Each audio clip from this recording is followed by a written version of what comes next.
Hello! In this video, I will show you how to start speaking in the first part of the IELTS speaking test, including introducing yourself, talking about your work, your study, home and hometown, and making it so easy you will never be stuck for words again. Let's do it.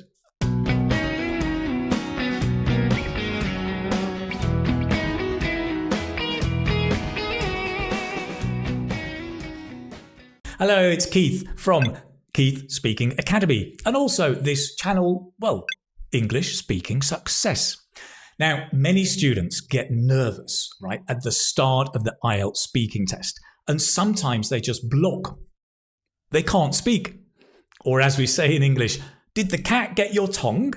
Which is what we'd say to somebody who can't speak, can't find the words.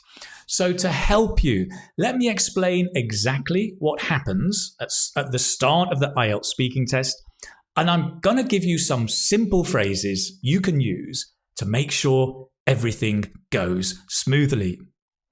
Also, later in this video, I'm going to share a brand new resource which has come out. It's for all students preparing all parts of IELTS, and it's called IELTS Prepare by IDP. It's an IELTS vodcast, which means it's a podcast you can listen to, but there's video you can watch. And it's created by the trusted IELTS partners, IDP. And it's basically a comprehensive guide on how to effectively prepare for your IELTS test. I think it's awesome. I'm going to tell you more about it later. But for now, let's begin with part one of that speaking test. So let's have a look at what happens at the beginning of the IELTS speaking test, right? At the start, you enter the test centre. You have to leave your phone outside. You're asked to sit and wait outside the test room. So you sit and you wait. And maybe you're hot and nervous. Suddenly, the examiner opens the door and you desperately look around for some clues on what to do, right? I mean, should I say something? Should I wait? Should I stand? Should I shake hands? Should I smile? You don't know. And maybe you blush.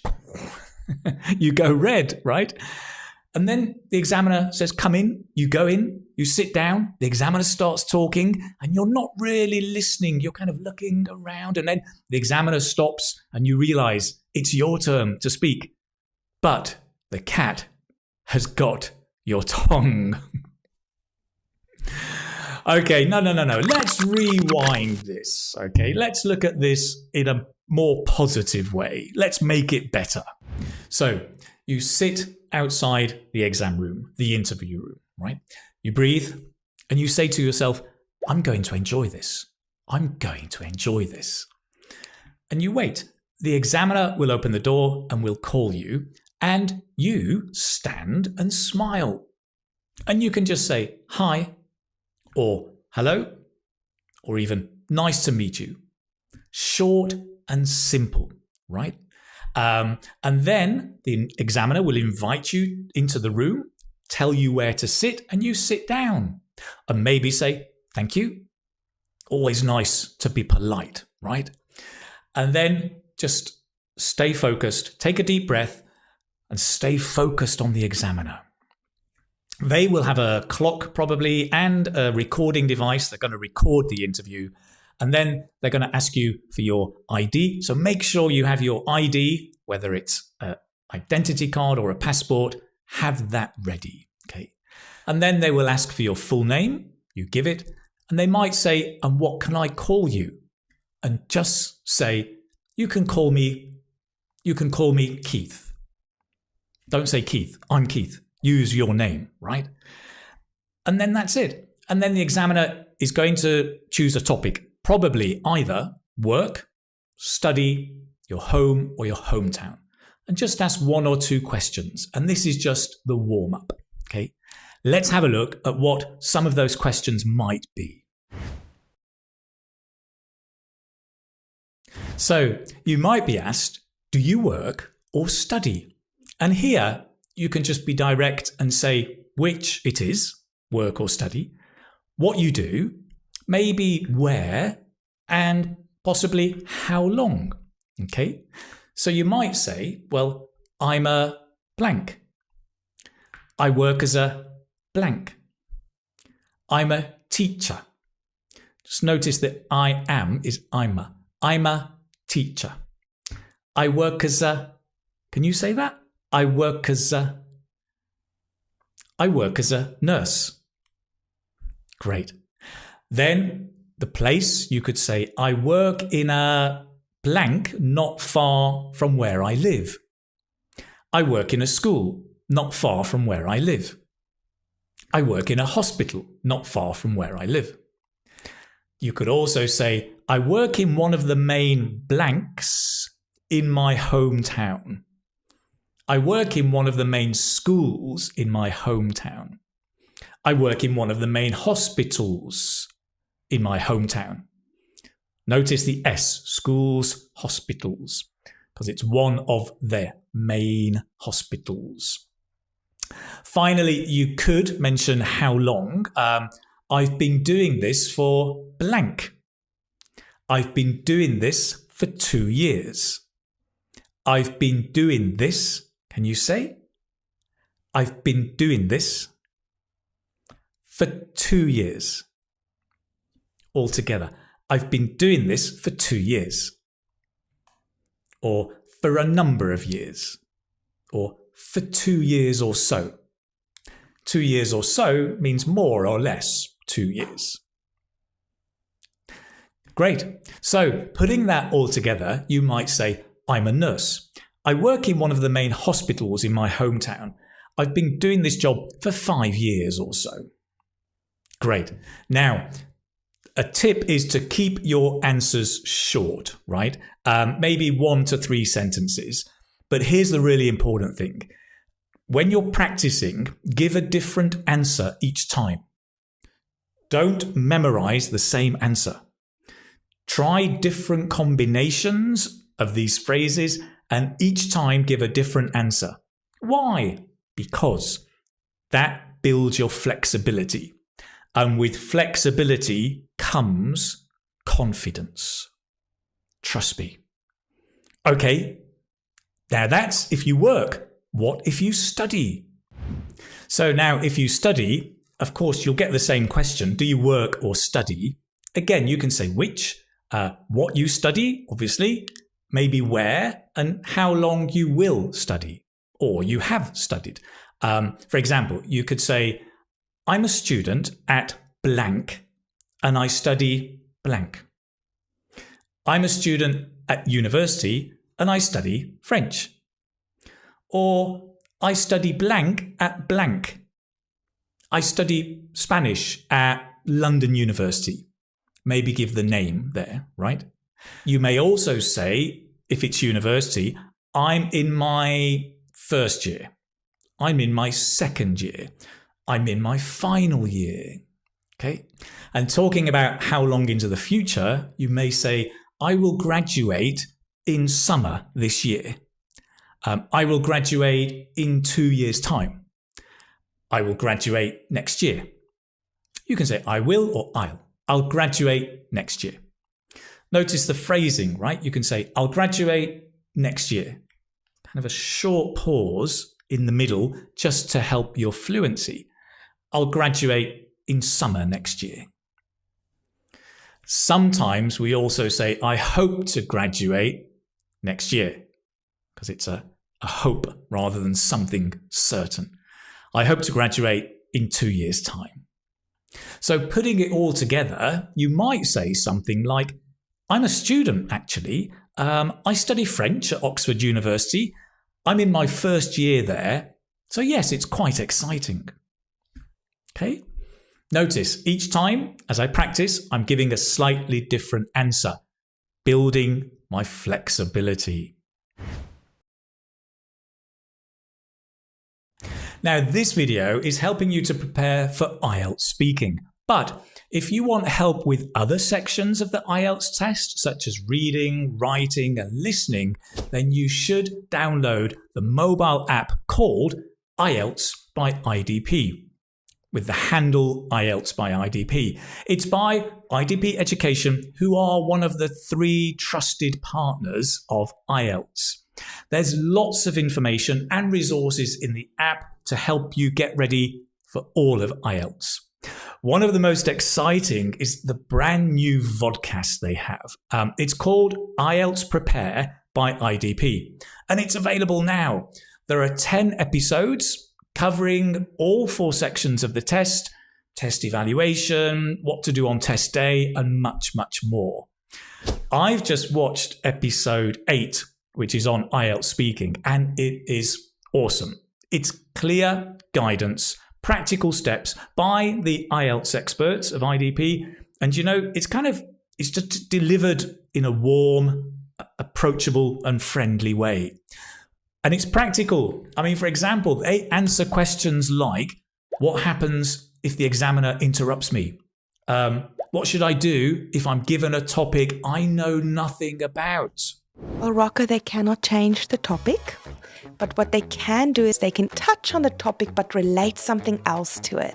So, for example, you may say, well, you've asked me about a book I've read that I would like to read again, but if I talk about this, I won't be able to continue my test because the reasons for this are very distressing. So what I will tell you is that I'll tell you about a movie I've seen that I would like to see again that's been based on a book, and this movie's name is Harry Potter. So there's always a way around something. And what I really love about this app is that they also give lots of advice on how to improve your overall English, right? As well as exam tips. And that, if you know me, is very close to my heart, right? So the vodcast, IELTS Prepare by IDP, you can watch and listen, you can follow at your own pace on the way to work or school. Go and download it now. Look for the app IELTS by IDP and find all episodes of this IELTS video podcast. Great. Right now, let's get back to our questions for part 1. Now, if you're asked about where you live, the question could be, do you live in a house or a flat? So here again, short answers to the point. You'd probably say, well, which? Say probably where it is. You could mention the size and maybe who you live with. So you might say, I live in a house in the centre of town. I live in a flat on the outskirts of town. I live in a house in the countryside. Now, if you're a high-level speaker, band 7 or 8, you might say quickly, I live in a house in the centre of town. But a high-level speaker may also say, I live in a house in the centre of town. And can you see how the phrasing and pausing can help your fluency? So you break the sentence down. I live in a house, pause, in the centre of town. So that can really help your fluency. I live in a flat on the outskirts of town. I live in a house in the countryside. Okay, so remember that to help you. You could talk about the size or the feeling. You could say, it's quite a blank place. It's quite a big place. Cozy, meaning small but comfortable. Spacious, meaning lots of space. Comfortable. Nice word. You can say comfortable or comfortable. Comfortable. Comfortable. It's quite a comfortable place.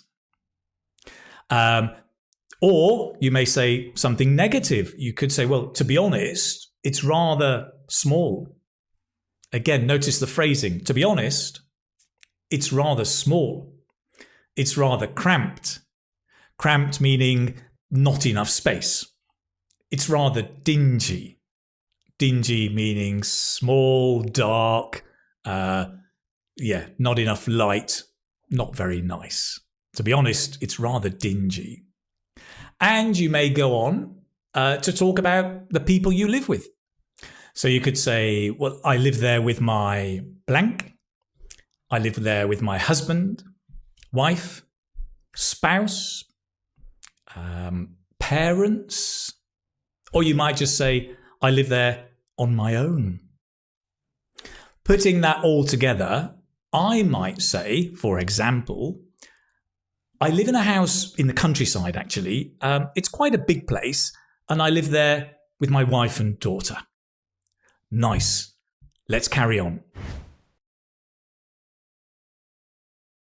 Now, if you're asked about your hometown, you could be asked, do you like your hometown?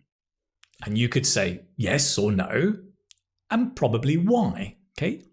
Some simple phrases, keep it simple. Yes, I love it. Yes, very much so.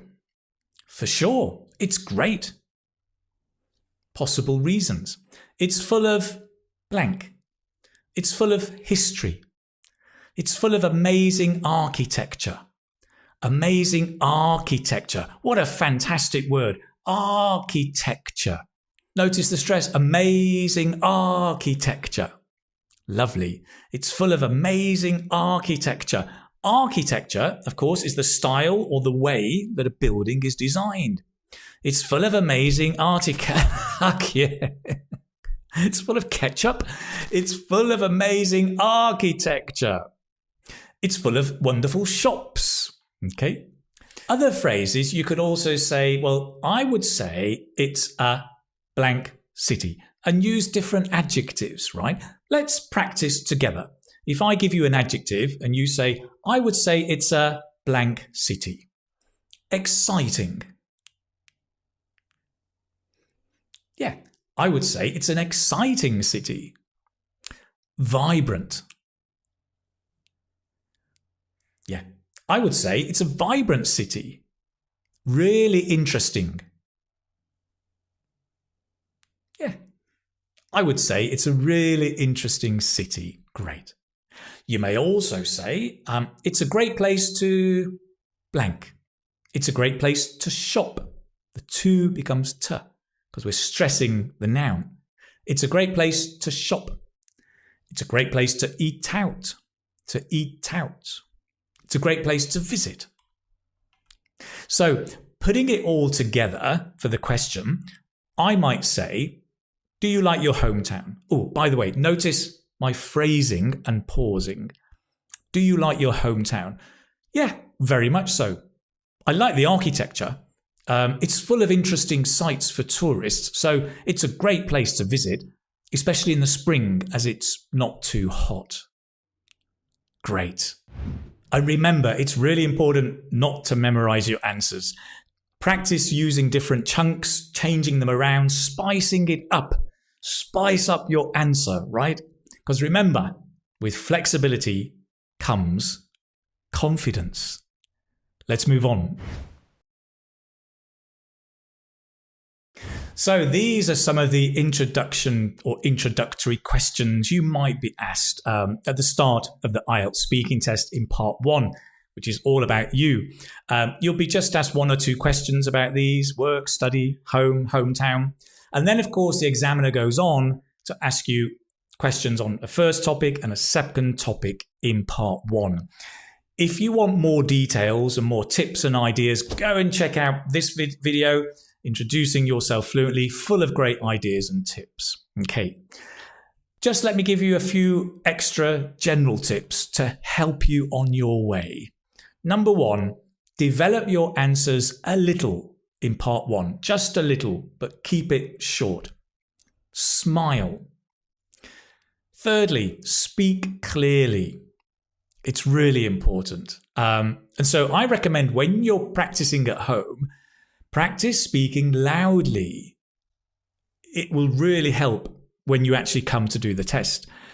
Number 4, speak at a natural pace. And again, when you're at home and practicing, the thing to do is sometimes practice speaking slowly. And I mean really slowly.